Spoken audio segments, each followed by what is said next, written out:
Good evening, everybody. It's Monday, October 16th, and you are watching FCN Prime News. I'm Tresnay, your anchor for tonight. And as always, happy to be bringing you the news that you want to hear from a perspective that matters to you. How are y'all out there today? We're all right over here at Prime News, getting started at our normal time of 7 p.m.-ish. CP time. CP time. But y'all know how we do here. We're simulcasting live here on Facebook and YouTube, so you know what that means.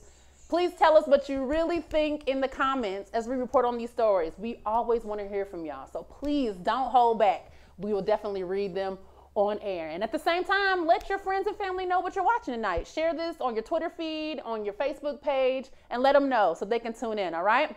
Our top story for today is about Hurricane Maria. As y'all know, it struck on September 20th, and according to local media outlets in Puerto Rico, we are finding that while some key statistics like electricity access, water access, those are being reported with relative precision, but everything else, what's being reported has been pretty whitewashed. The U.S. federal government has also been reluctant to release comprehensive data about what's really happening in Puerto Rico. People have noticed that detailed statistics on water, electricity, other key resources that have been published routinely on the FEMA website disappeared. And the people in government in Puerto Rico want you all to know that for weeks since the storm, Puerto Ricans continue to face life-threatening shortages of food, water, and fuel. According to the latest figures from the Puerto Rican government, Hurricane Maria has killed at least 45 people, and 113 people are still unaccounted for, according to Puerto Rico's Department of Public Safety. Medical issues related to stagnant water, lack of drinking water, and food are now surfacing.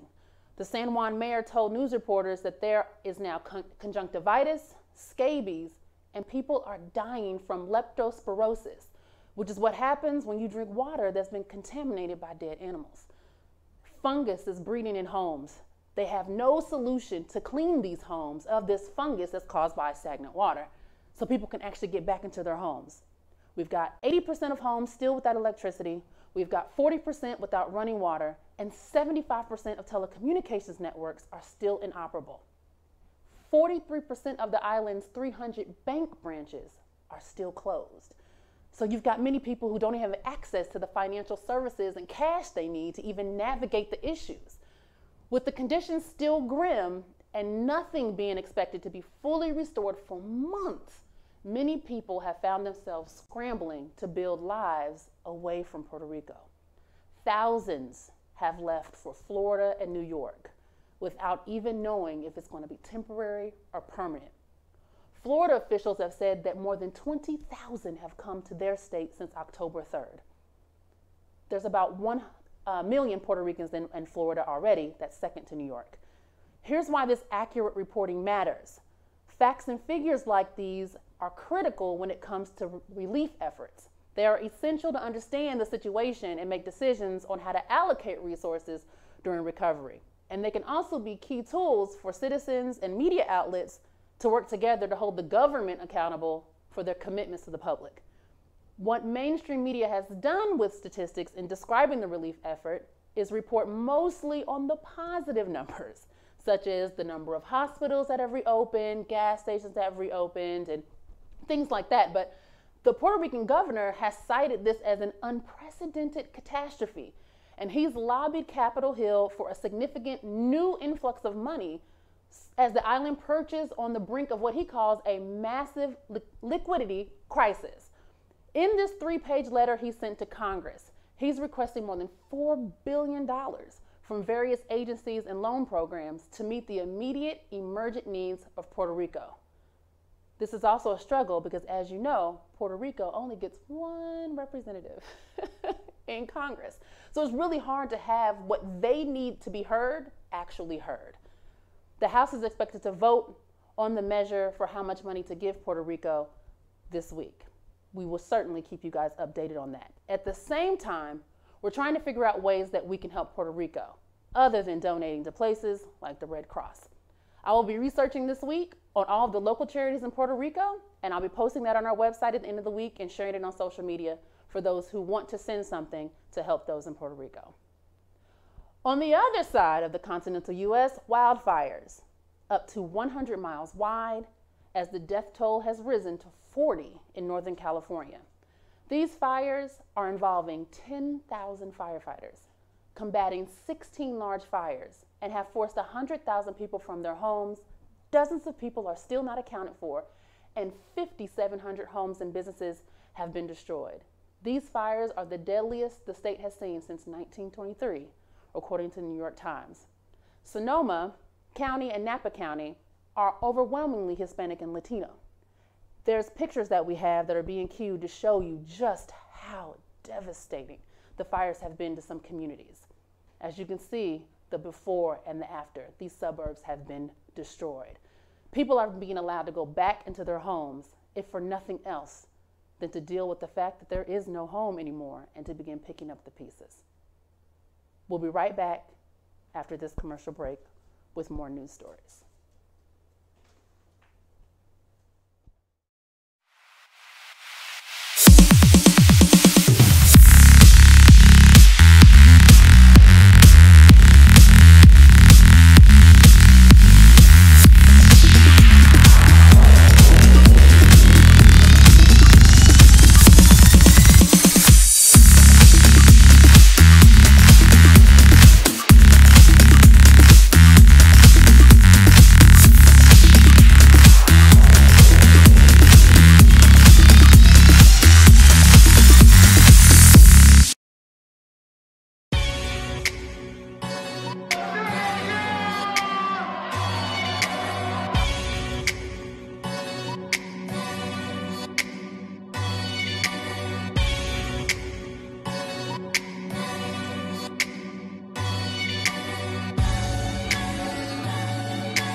Hey everybody, we're back to FCN Prime News. For those who missed it, I'm Trezene, your host today. And now for some positive news stories. Is there anybody out there who could use $10 million? You know, you got people out there, student loan bearers, gamblers. Who could use $10 million? Child support debt. Lots and lots. Oh shoot, I'm missing my stories. Oh my God, listen, I don't know if you've seen it, but in the Washington Post this past Sunday, Larry Flynt, who is mostly known as being the guy who has the publisher of the pornographic publication Hustler, put in a full one-page ad offering $10 million for any information leading to the impeachment and removal from office Donald J. Trump. Flynt outlined numerous reasons why he felt President Trump needed to be removed from office. He charged him with everything from compromising domestic and foreign policy with his massive conflicts of interest with his global and business empire, from telling hundreds of bald-faced lies to gross nepotism and appointment of unqualified persons to high office. That is why Flynt was seeking information from anyone who could provide a smoking gun, perhaps buried in Trump's tax returns or in some other investment records that could lead to his impeachment. At the end of the ad, there is a toll-free number and an email address, along with reassurance that Flynt will fully intend to pay the full sum of $10 million for good information. He said he felt it is his patriotic duty to do this. He says, and I quote, "Impeachment would be a messy, contentious affair, but the alternative, 3 more years of destabilizing dysfunction, is worse." This isn't Flynt's first time offering a monetary reward with the aim of taking down a politician. In 2007, he offered $1 million, also through a full-page ad in the Post, seeking evidence from anyone who had had an illicit sexual encounter with a member of Congress or other government official. He did the same in 1998, and the information that emerged reportedly influenced the resignation of a Republican congressman by the name of Bob Livingston, who was in line to be Speaker of the House. In 2012, Flynt again dangled a $1 million reward in public, this time for then Republican presidential candidate Mitt Romney's tax returns. All right, so what does that mean for us, the global majority? Y'all need to call all your relatives and friends, okay? Listen, we know Trump has no problem hiring us to do inferior work in his buildings, in his hotels, at his offices. And you know how easy it is for us to be present and yet ignored at the same time. And we can ear hustle a little bit on what's going on. So somebody out there knows something. So I'm here to give y'all that email address and phone number because Christmas could be good this year. That's at hustlertipline@lfp.com is the email address. And the number is 800-251-2714. Who knows what can happen? Hopefully one day Trump will be put out. In other good news, last week was National Coming Out Day. On Wednesday, National Coming Out Day, for those who don't know, is a day of encouragement for those in the LGBTQ community to take the major step to live out openly by letting their family and friends know that they are gay. There were so many videos posted where people have recorded them having that very hard conversation with a parent or a grandparent. Quite a few of them were so great when the parent or grandparent told them that they already knew, and it wouldn't change how they felt about them. There were even video tutorials on how to actually prepare yourself to come out and even prepare if the conversation didn't end well. It really drove home how difficult of a decision and process it can be for the LGBT community when they decide to come out. As a result, my favorite video was done by Titus Burgess, who plays Titus Andromedon on the Netflix series The Unbreakable Kimmy Schmidt. He is hilarious. Check out the video he made in support of National Coming Out Day.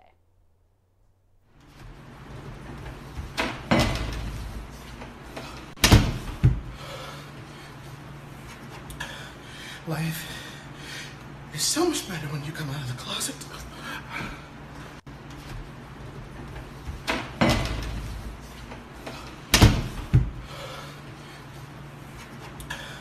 Life is so much better when you come out of the closet. So funny, so funny. So congratulations to anyone who did do that. It's a great move and great courageous move. In other news, if you haven't seen it, the Me Too hashtag. Alyssa Milano, who's known mostly for being a Who's the Boss in the show Charmed, went on Twitter and urged any woman who had been sexually harassed or assaulted to write on 2 words on Twitter or Facebook, "Me Too." She said that if all women who had been sexually harassed or assaulted wrote "Me Too" as a status, it might give people a sense of the magnitude of the problem of sexual harassment and assault. Milano also starred in Charmed, which was alongside Rose McGowan, who was one of Weinstein's accusers. She's also friends with Weinstein's wife, Alyssa Milano is, and has said that she's just sickened by the disturbing sexual abuse allegations against him. These Me Too messages were very striking in their simplicity by just the sheer number of them. This hashtag has become a trending hashtag on Twitter. It has been a rallying cry for women and men who have experienced some type of sexual harassment or assault. Tens of thousands of people have replied to this message. Some just wrote "Me Too." Some actually described their personal experiences with harassment or assault. They were all very moving. This Me Too movement, though, isn't the first time social media has been used to highlight abuse against women. In 2014, we had hashtag #YesAllWomen, a campaign that drew notice to social media after a man cited his hatred of women as a reason for killing a bunch of people in Southern California. The activist Laura Bates started the hashtag Everyday Sexism campaign in 2012 to document widespread sexual harassment and assault. And let's not forget hashtag You OK Sis, which was more common among women of color to combat street harassment, which was started by Feminista Jones. In our last story, the FDA backs a move to allow condoms to be made smaller because the average size of 6.69 inches is too big for American men, so they keep slipping off. Wow, wow. Ladies, we already knew this, but according to a study by Indiana University, the average size is really an inch shorter than the standard condom size. Experts believe this is just one of the main reasons why single American men just refuse to use condoms during sex. Okay. All right, so here's the thing. A company called One Condom has been lobbying Congress for 7 years to get the condom size to be lowered. They have 60 variations of condom sizes. Why is everybody laughing? Anyway, they make 60 dimensions for condoms to range from 4 inches to 9.5 inches in length, and also from 3 inches to about 5 inches in circumference.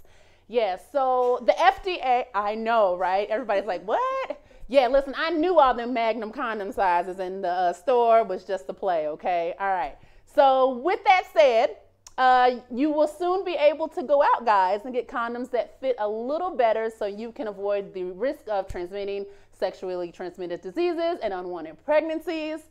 And, yeah. All right. With that, we're going to kick it straight to our sports guy, J-Co, and he's got some great stories for you guys today. So here we go. Take it away, J-Co. Thank you.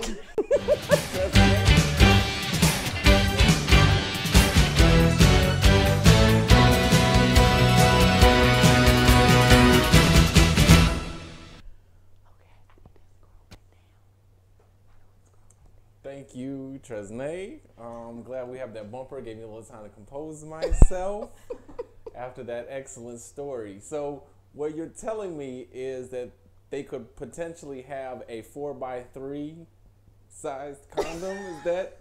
I guess. 4x3? Is yeah, that? I guess. Is it? Don't we broadcast in 4x3? Isn't that a length and width for? I don't know. I just stopped using condoms a long time ago. Not because of the size. It just feels really good. In sports news, our top story. Colin Kaepernick, our good friend, the man who has started a crap storm in the United States on whether or not an American flag is more important than black people, has finally decided to file a grievance against the NFL. Kaepernick said that the NFL teams and owners have participated in collusion, that they have decided he is not going to play for any of these teams because of the stance he has taken and not because of his talents or his skills. So he filed that, I believe, yesterday. The union, the NFL Players Association, did back that grievance. We are going to see, what comes of this. I'm very curious now. Do I think this will result in him getting a job? Probably not. Do I think he will win? I honestly don't. I think it will be very difficult for him to prove this in a court of law for a judge to say, yes, there was collusion. There's got to be a lot of things that come into play for them to say, yeah, this has been proven that people have colluded. But I'm not a legal expert, so that could definitely go. I'm glad he finally did it. It's interesting timing, however, because good old Packers steady Aaron Rodgers, sorry, Ravo, Aaron Rodgers went down and will probably be out for the season. Apparently some Packers fans have actually been asking for Kaepernick to come. Could the Packers replace Aaron Rodgers with Colin Kaepernick? It's out there. That is something that we're going to stay tuned for. I also don't have a call on that one because the situation is kind of complex. I understand that there are teams that don't want to hire him. They feel like he distracts from the game. They feel like fans will be angry and will protest. If any fan base could come around a quarterback and support them, I think Wisconsin could do it. Now, that's not the right state, but it might be the right fan base. So we will definitely stay tuned. I will be updating on this story. Of course, I would be amiss if I didn't at least include one comment from a Twitter user. Eagle Wings at NIVESA4031 said, Colin Kaepernick files grievance accusing NFL owners of collusion. What an ASS move. What an ASS move to Canada and play in their league. So yet again, a Caucasian person decides that what Kaepernick is doing is just too uncomfortable for us to deal with. Instead of addressing the issue that he's trying to raise, let's just tell him to move away so we don't have to deal with that problem anymore. Speaking of Kaepernick and kneeling, the German national soccer team decided in a move of solidarity to take a knee before one of their games this weekend. Now, this was a very intriguing move. My initial reaction was, yes, let's get other people, other nations around this world to start calling attention to this problem, because it is a problem. There is racism in America. There is prejudice. African-American men are disproportionately killed by cops in this country. This is a statistical fact. I am not making these things up.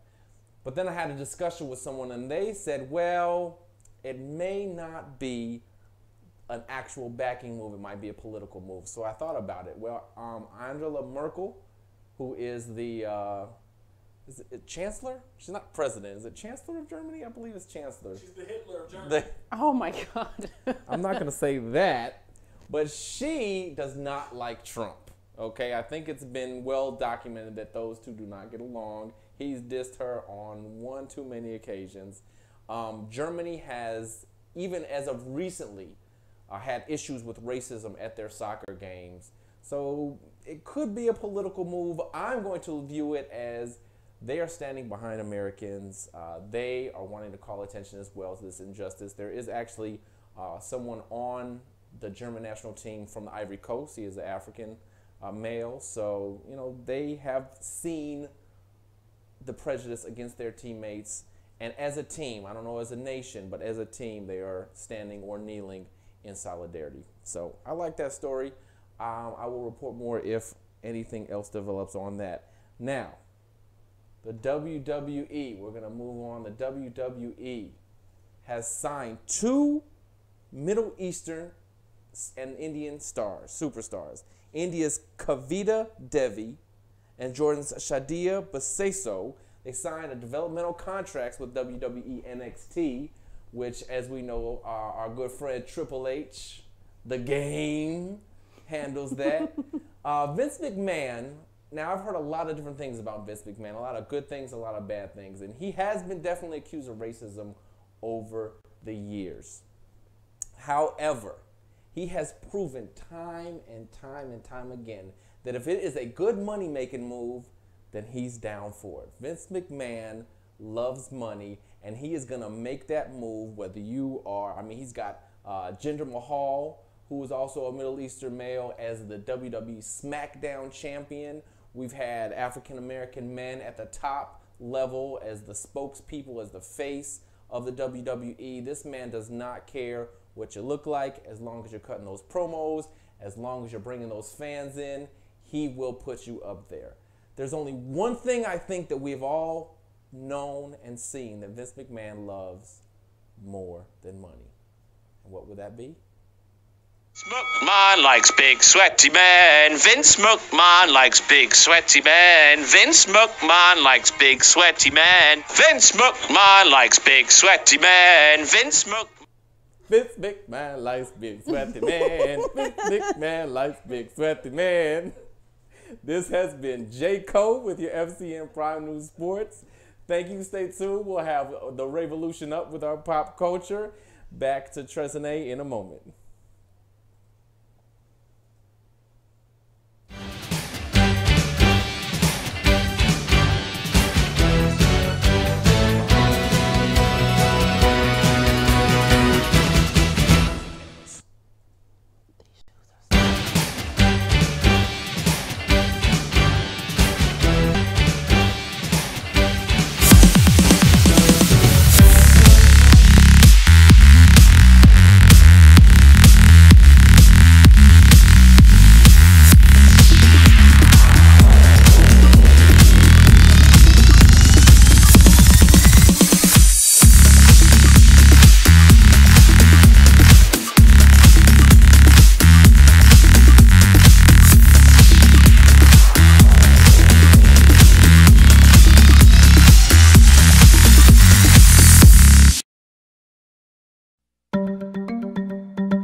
Corp, we are F Society. Over the years, we've been watching you. Your financial abuse of the poor, your corruption of governments, your cover-ups of the murder of innocent ordinary citizens, all for the sake of profit. This is why we at F Society have decided you must die. We are malicious and hostile. We do not compromise. We are relentless. We will not stop until every tentacle of your evil monstrosity is sliced off at the nerve. Consider yourself warned.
yours on my place. Your chocolate skin, your chocolate skin. Turn the lights low, don't let me tell you again. I wanna put my mouth on your chocolate skin, your chocolate skin.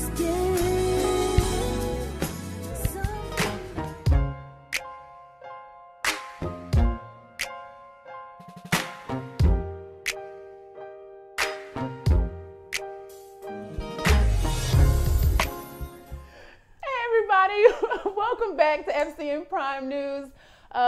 You just got your great stories. You just heard great stories from J-Co. I'm especially excited about the women joining the WWE. I'm a newbie to the WWE, so I'm very excited about new women being added.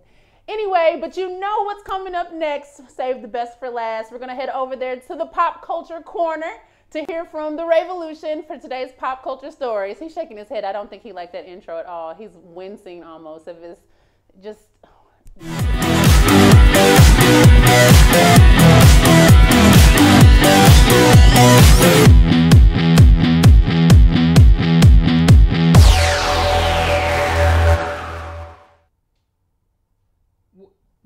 The best for last. Like you're the only reason why anybody tunes into this show. Like, don't nobody, like, it's everybody that's like, ooh, like literally they tune in for her and they tune out for me. They do not tune in for J-Co, I'll tell you that. Well, I think you keep them here much longer than I do. I think you do. I mean, that's just me.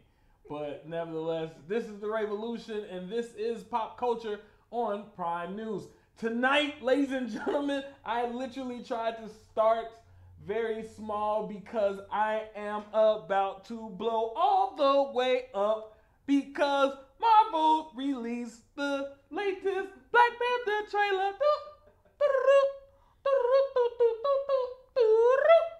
I am so excited. Oh my God, Black Panther! Oh my God, did you all see it? Due to the fact that YouTube has been acting real flaky with us, so Brother Man can't play this trailer for y'all because they be like, this Negro multicultural publication, you cannot have our multicultural superhero trailer running on your little site with your ones of followers.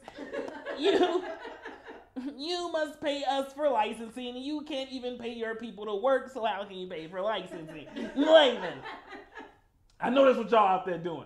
So stop hating. But nevertheless, I want to talk Black Panther. But before I get into Black Panther, I didn't actually have anything to say yet on camera about Fox. 20th Century Fox has released their trailer for The New Mutants. The New Mutants was a comic book that was released in 1980 something ish. I don't remember, but I actually have the number one. I actually have the first issue. I don't have that information available. Nevertheless, Fox is continuing to release films in their XMen Universe, this being the latest.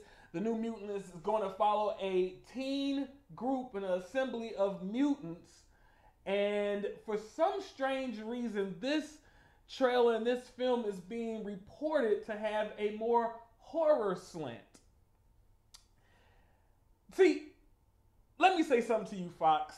On the heels of releasing the Black Panther trailer, which will probably go down as the greatest trailer ever released. Not even just comic book fandom, but probably the greatest trailer ever released. Ever in all times, like Muhammad Ali, of all times.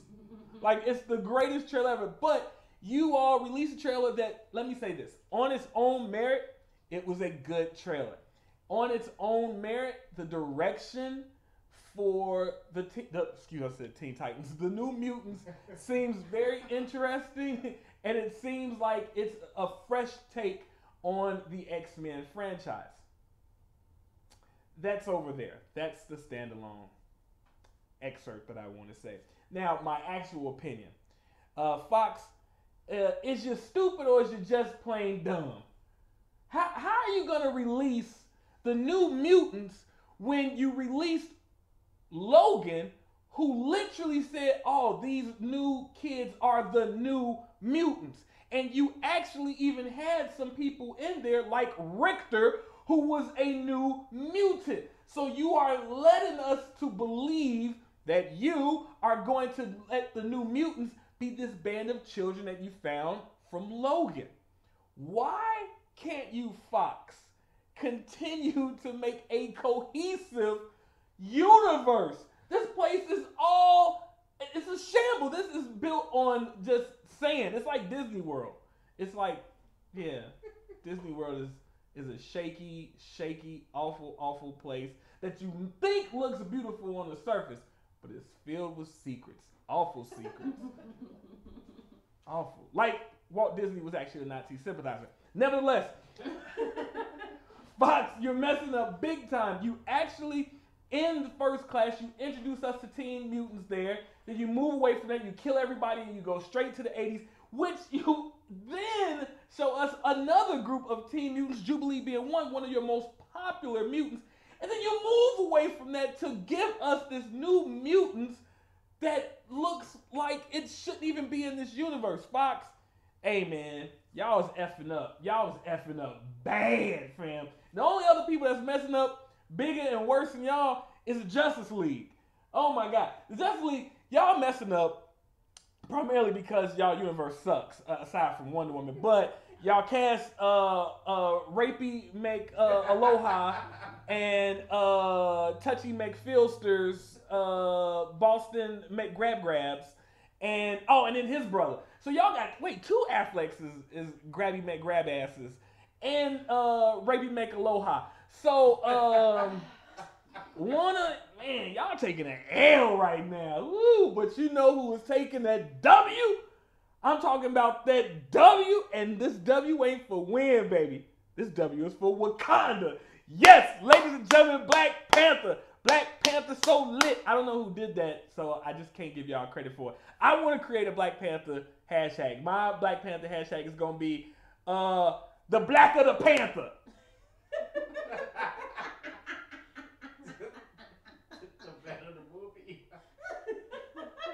I didn't get further than that.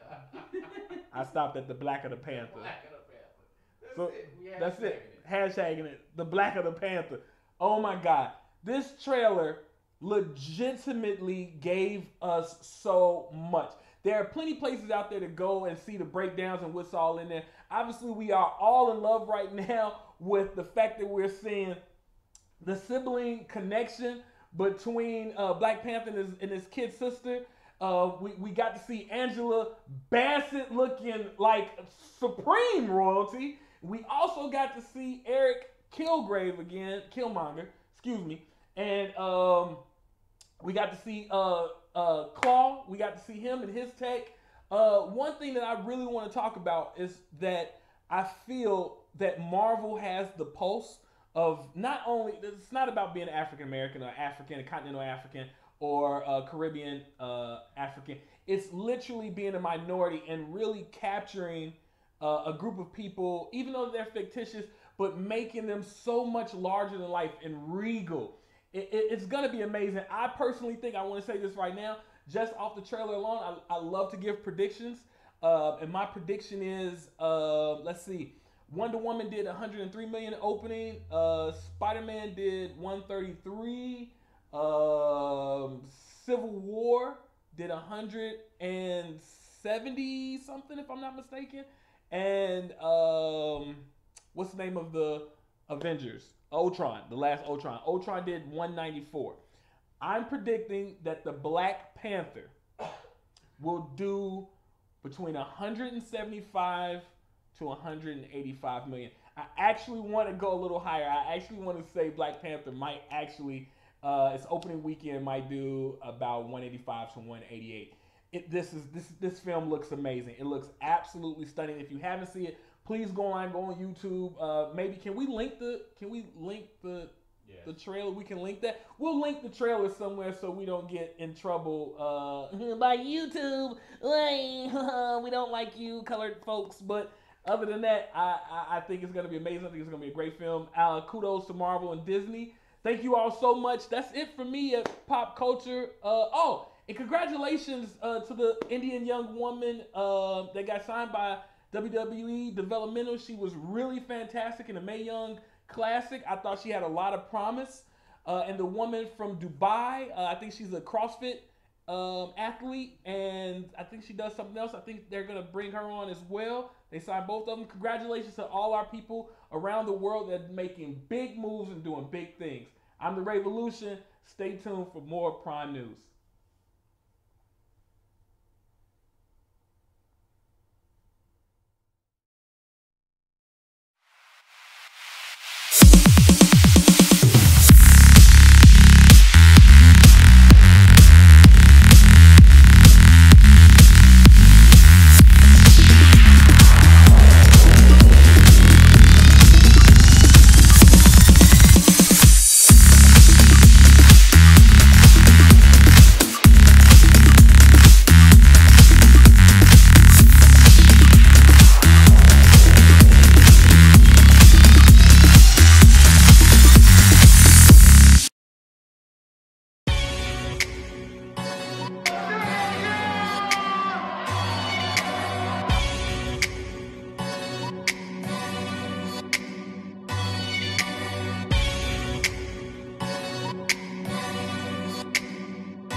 That's going to be it for today's episode of FCN Prime News. On Wednesday, we will be back with the pregame show for Mr. Robot, hosted by The Revolution.